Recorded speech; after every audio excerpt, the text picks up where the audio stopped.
Hello everyone, welcome to morning corner. ఈరోజు మనం ఈ వీడియోలో ఆంధ్ర స్పెషల్ గారెలు ఎలా తయారు చేయాలో చూద్దాం. దీన్ని గారెలు అనే కంటే కొంచెం వడలు అని పిలిస్తేనే మంచిదేమో అనిపిస్తుంది. దీనికోసం మనం ముందుగా సాయి గుండు పప్పు అంటాం కదా, సాయి పప్పు అరే గుండు మినపగుండ్లు అంటాం. వాటిని ఒక 4-5 గంటల వరకు నానబెట్టుకొని నీట్గా క్లీన్ చేసుకొని వాటర్ మొత్తం పోయేంత వరకు వడకట్టుకోవాలి.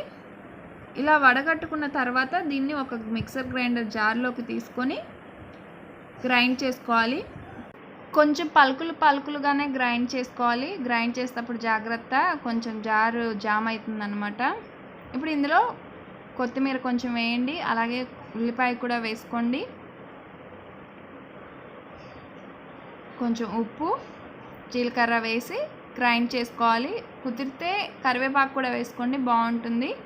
అలాగే వాటర్ ఒకసారిగా వేయద్దు, కొంచెంగా వేస్తూ ఇలా గట్టిగా ఉండేలాగా గ్రైండ్ చేసుకోండి. ఒక గిన్నెలో వాటర్ తీసుకోండి. అలాగే మీ దగ్గర అరిటాకు కానీ ఏదైనా ఆకున్నా పర్వాలేదు, లేదంటే ప్లాస్టిక్ కవర్ ఉంటుంది కదా ఆయిల్కి వచ్చేది, దానితో మనం గారెలు చేసుకోవాలి. ఇలా కొంచెం తీసుకొని పిండిని బాల్ లాగా చేసుకొని దాన్ని ఇలా చేతిలోకి పెట్టేసుకొని కవర్ మీద వత్తాలన్నమాట. మరీ పలుచగా కాదు, కొంచెం థిక్నెస్ ఉండేలాగా వత్తి మధ్యలో కొంచెం హోల్ లాగా చేయండి. ఇప్పుడు ముందుగా ఆయిల్ వేడి చేసి పెట్టుకోండి. దాంట్లో గారెలు ఒక్కొక్కటిగా వేస్తూ ఫ్రై చేసుకోవాలి.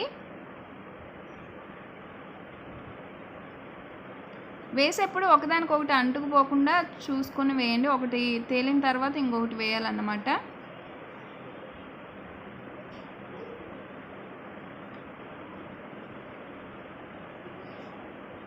ఇప్పుడు ఇవి ఉడుకుతూ ఉంటాయి. ఎప్పుడు ఆయిల్ని గుర్తుపెట్టుకోండి, మీడియం ఫ్లేమ్లోనే వేడి చేసుకోవాలి. కుదిరితే లో ఫ్లేమ్లో వేడి చేసుకోండి. ఇవి ఫ్రై అయ్యేప్పుడు మాత్రం మీడియం ఫ్లేమ్లో ఉండాలి.